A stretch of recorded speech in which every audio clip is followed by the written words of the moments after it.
how to defend yourself against an opponent bigger than you. In an ideal scenario, you would be able to resolve most conflicts without getting into a physical fight or resorting to violence. But what if the other person won't leave things alone? To make things worse, what if they are bigger than you? When faced with a bigger opponent, you are going to be at a disadvantage from the start, but not all hope is lost. In this video, we are going to take a look at some of the things you can do to defend yourself and even possibly win that fight. But before we do this, remember to give us a thumbs up and a quick click on our subscribe button to get more videos like this one and support Brutal TV.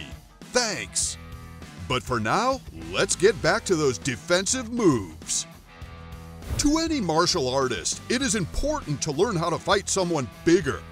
Hoodlums like to pick weaker and smaller victims. In a street fight, this is the most common situation you will find, unless you are the instigator. When we fight with someone bigger, we have to realize that we are at a disadvantage. Bigger usually means stronger. And if that is not enough, they also have a greater reach. But all is not lost. Bigger individuals also have their weaknesses. It doesn't matter how small or big you are, every person brings to the table certain advantages and disadvantages. The first rule of self-defense has to be don't fight unless you have to. Unless there is truly no other option, try to defuse or avoid physical violence. Do your best to make peace or simply walk or run away if you can. There is no shame in running from a fight, especially if you don't know how it will turn out. Your primary rule should be getting yourself out of harm's way. If a fight becomes unavoidable, try to stay relaxed. When you panic, your ability to gauge your surroundings and employ effective strategies shuts down. Protecting yourself at all times is the most important rule of every fight. You must always protect your head and never let your guard down at any cost. Keep your hands up to defend your head. Your forearms should be held vertical and parallel, with palms turned inward toward your cheeks. Squeeze your fists together lightly in preparation to throw a counterpunch. As we are dealing with a bigger person, guarding yourself is not enough. With the strength of a punch from your opponent, even if you block them, it is still going to hurt. This is where dodging strikes instead of blocking them comes in. Slipping punches is a boxing technique which is basically performed by moving the head to either side so that your opponent's punches slip by you. There are multiple ways to slip punches in boxing, but the most basic types are slipping the inside jab and outside jab. When slipping an outside jab, your body weight needs to be centered. And as your opponent throws the jab, rotate your body clockwise and lean slightly to your right. This would then shift weight to the rear of your leg. Pivot both of your feet in the same direction. Now you are on the outside of your opponent's jab, which gives the ability to counterpunch over their jab. For the inside jab, as your opponent throws the jab, rotate your body counterclockwise, lean slightly to your left, putting more weight on your lead leg. It is possible to just lean without rotating, but rotating helps the movement of your guard. Raise your rear hand ready for your opponent to throw a left hook. We are now at the halfway mark, so just a reminder to like this video and subscribe to Brutal TV for more top quality fighting videos. Now back to defending yourself. Staying out of your opponent's range is one of the fundamentals of fighting. This is easier said than done when you are up against a much taller rival who has a huge reach advantage. This is where footwork and mobility shines. When your opponent is coming at you with a punch, avoid stepping directly backwards, as this will put you off balance and will put you in the line of fire. Instead, step backwards diagonally at a 45% angle, which should put your opponent off balance.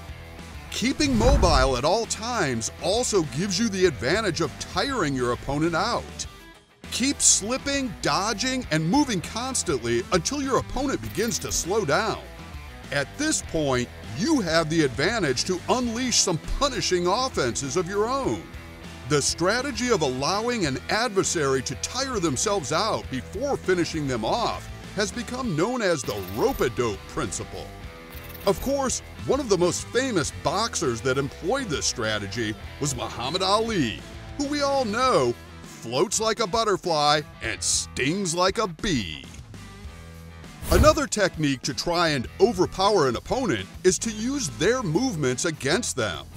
This is one of the foundations of Aikido, a Japanese martial art that is particularly popular with women.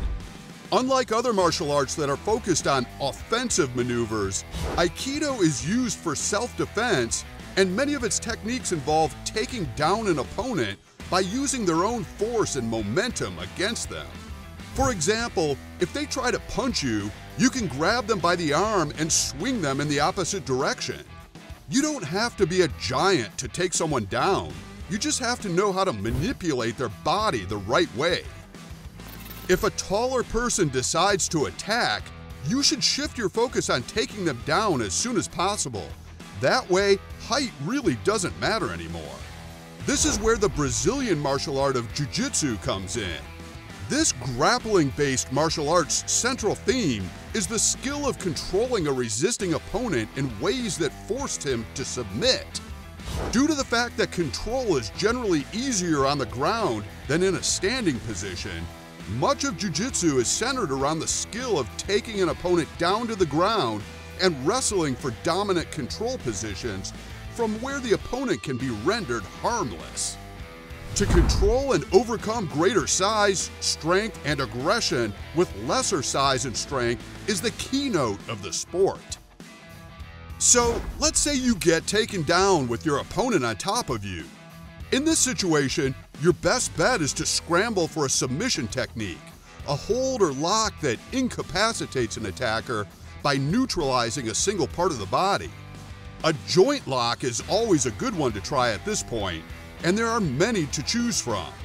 Arm locks, leg locks, small joint manipulation, spinal locks, and wrist locks, none of which need any great strength for a person to achieve. The technique involves manipulation of an opponent's joints in such a way that the joints reach their maximal degree of motion and hyperextension. This move can generate varying degrees of pain in the joints and, if applied forcefully and suddenly, may cause injuries such as muscle, tendon, and ligament damage, and even dislocation or bone fracture. If this fails, it's time to try a rear naked choke. Chokes disrupt an opponent's circulation or even his ability to breathe, causing unconsciousness when done correctly. With a firm hold and a few moments of your time, your opponent will be out for the count, giving you time to make a hasty retreat. So that's just a few tips to help you out if the occasion should arise. But do you know of some more? Tell us about it in the comments below. Don't forget to like and subscribe to Brutal TV for more top fighting videos just like this one. Thanks for watching.